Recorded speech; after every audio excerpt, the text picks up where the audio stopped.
उत्तर प्रदेश देश का सबसे ऊर्जावान प्रदेश है। असीम प्रतिभा और ऊर्जा उत्तर प्रदेश के पास है।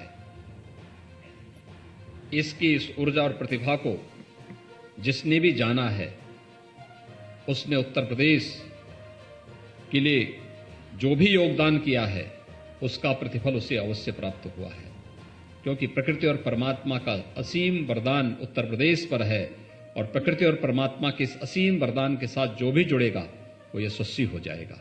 और यह उत्तर प्रदेश के अंदर जुड़ा है तो उत्तर प्रदेश में स्थित डॉक्टर शकुंतला मिश्रा राष्ट्रीय पुनर्वास विश्वविद्यालय, यह विश्वविद्यालय भी अपने आप में एकमात्र विश्वविद्यालय है जो दुनिया के अंदर दिव्यांग जनों के पुनर्वास के लिए पूरी मजबूती के साथ कार्य कर रहा है। सबसे बड़ी खूबी ये कि विश्वविद्यालय में आधे बच्चे दिव्यांगजन हैं और आधे सामान्य बच्चे हैं। दोनों आपस में एक साथ मिलकर के जब कार्य करते हैं, एक बेहतर समन्वय और संवाद, एक दूसरे की ऊर्जा का स्मरण और स्पंदन विश्वविद्यालय को एक नई ऊंचाई की ओर लेके जा रहा है। और अब तो विश्वविद्यालय के पास अपना स्वयं का अभियांत्रिकी और प्रौद्योगिकी संकाय भी स्थापित होने जा रहा है। मैं इसके लिए विश्वविद्यालय परिवार को हृदय से बधाई देता हूं और जो भी इस विश्वविद्यालय के इस संकाय के साथ जुड़ेंगे उन सब का मैं अभी से अभिनंदन भी करता हूं। आज यहां पर और भी तमाम कार्यक्रम प्रारंभ होने जा रहे हैं। टैबलेट और स्मार्टफोन वितरण की एक अभिनव योजना हमारी सरकार ने विगत वर्ष ही प्रारंभ की थी, यानी अभी इस योजना को प्रारंभ हुए 6 महीने भी नहीं हुए हैं और आज हम 800 से अधिक बच्चों को अकेले डॉक्टर शकुंतला मिश्रा पुनर्वास विश्वविद्यालय में ही ये टैबलेट और स्मार्टफोन का वितरण करने जा रहे हैं। और मुझे बताते हुए प्रसन्नता है कि अकेले लखनऊ में अब तक हम लोगों ने 1,06,151 स्मार्टफोन और टैबलेट उपलब्ध करवाए हैं, जिसमें से जो वितरित हुए स्मार्टफोन 44,720 वितरित हो चुके हैं और टैबलेट 31,029 अब तक वितरित किए जा चुके हैं। और आज अकेले इस विश्वविद्यालय में 868 बच्चों को ये सुविधा यहां पर उपलब्ध हो रही है, जिसमें 858 को यहां पर वितरित हो रहा है। 58 को हम लोगों ने एकाना विश्वविद्यालय में जब इस कार्यक्रम का शुभारंभ किया था उस समय इस विश्वविद्यालय से भी 10 बच्चों को ये सुविधा वहां पर उपलब्ध करवाई गई थी। प्रधानमंत्री जी की उस मंशा को, डिजिटल इंडिया की इस मंशा को पूरा करने के उद्देश्य से हम लोग इस कार्यक्रम के साथ जुड़े हैं और हम लोगों ने इस सदी की सबसे बड़ी महामारी कोरोना के दौरान इस समस्या को देखा था, बहुत नजदीक से महसूस किया। इससे प्रभावित कोई एक क्षेत्र हुआ है तो क्षेत्र शिक्षा का हर एक क्षेत्र पर प्रभाव पड़ा। बहुत सारे लोगों ने अपने प्रियजनों को खोया है, बहुत कुछ अर्थव्यवस्था पर इसका असर, बुरा असर भी पड़ा। लेकिन जो सर्वाधिक प्रभावित क्षेत्रों में से एक था उसमें से शिक्षा का क्षेत्र भी सर्वाधिक प्रभावित हुआ। स्कूली शिक्षा प्रभावित हुई, कॉलेजेस की शिक्षा प्रभावित हुई, तकनीकी शिक्षा प्रभावित हुई, प्रैक्टिकल्स नहीं हो पा रहे थे। और उन स्थितियों में हम लोगों ने प्रारंभ में व्यवस्था की ऑनलाइन एजुकेशन हो,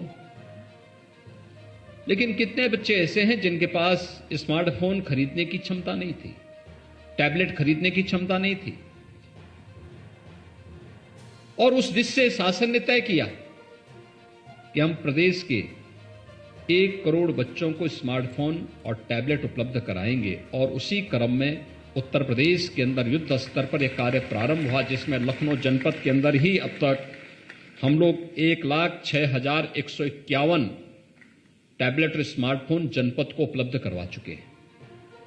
एक बड़ी योजना है, प्रधानमंत्री जी की डिजिटल इंडिया के सपने को साकार करने का एक अभियान है और उस अभियान के साथ जुड़ते हुए मुझे प्रसन्नता की अनुभूति हो रही है। पूरी दुनिया इस स्मार्टफोन के पास जिस प्रकार के कार्यक्रम के साथ हम इसको जोड़ने जा रहे हैं, अच्छी अच्छी संस्थाओं को हम इसके साथ जोड़ेंगे। हमारे युवाओं की जेब में और उनके हाथ में पूरी दुनिया होगी और स्मार्टफोन में उनके पास हर प्रकार के पाठ्यक्रम उनके पास कैद होंगे, उनको उससे जुड़ने का अवसर प्राप्त होगा। इस दिशा से मैं आज डॉक्टर शकुंतला मिश्रा राष्ट्रीय पुनर्वास विश्वविद्यालय से जुड़े हुए इन सभी बच्चों को जिन्हें आज ये सुविधा प्राप्त हो रही है, इसके लिए मैं हृदय से बधाई देता हूं, अपनी शुभकामनाएं देता हूं। मुझे विश्वास है कि विश्वविद्यालय प्रदेश सरकार के आईटी एंड इलेक्ट्रॉनिक्स विभाग के साथ जुड़कर के, औद्योगिक विकास विभाग के साथ जुड़कर के उन नए प्रोग्राम के साथ इन बच्चों को जोड़ने का कार्य कर सकेगा, जिसमें ऑनलाइन एजुकेशन के साथ साथ इन बच्चों को किसी परीक्षा की तैयारी के लिए ऑनलाइन प्रिपरेशन की तैयारी भी करनी होगी, तो वह भी सुविधा इनको इसमें उपलब्ध हो सके। और साथ साथ अगर कोरोना जैसी महामारी बनी रहती है तो हम लोग ऑनलाइन एग्जामिनेशन के लिए भी इन बच्चों को इसके साथ जोड़ सकें, उस प्रकार का सॉफ्टवेयर हम विकसित कर सकें। हमें समय के अनुरूप चलना होगा, समय के अनुरूप चलने की तैयारी करनी होगी और समय के अनुरूप जो भी चलता है वह हमेशा अग्रणी भूमिका में अपनी एक नई पहचान बनाता है। ये उत्तर प्रदेश 5 साल पहले बीमारू प्रदेश था, आज देश के नंबर 2 की अर्थव्यवस्था बन चुका है। नंबर 2 की अर्थव्यवस्था यूपी बन चुका है। उत्तर प्रदेश को देश की 6ठी अर्थव्यवस्था बनने में 70 साल लगे और हमने उत्तर प्रदेश को मात्र 5 वर्ष में, जिसमें से 2 वर्ष तो कोरोना जैसी महामारी से जूझते हुए व्यतीत किए, मात्र इन 5 वर्षों में हम उत्तर प्रदेश को देश की नंबर 2 की अर्थव्यवस्था बना दी है। इच्छा शक्ति होनी चाहिए, कार्य करने की जो एक मजबूत इच्छा शक्ति है और हर चुनौती से जूझने की एक प्रवृत्ति होनी चाहिए, वो हमें निरंतर हमारा मार्ग प्रशस्त करेगी।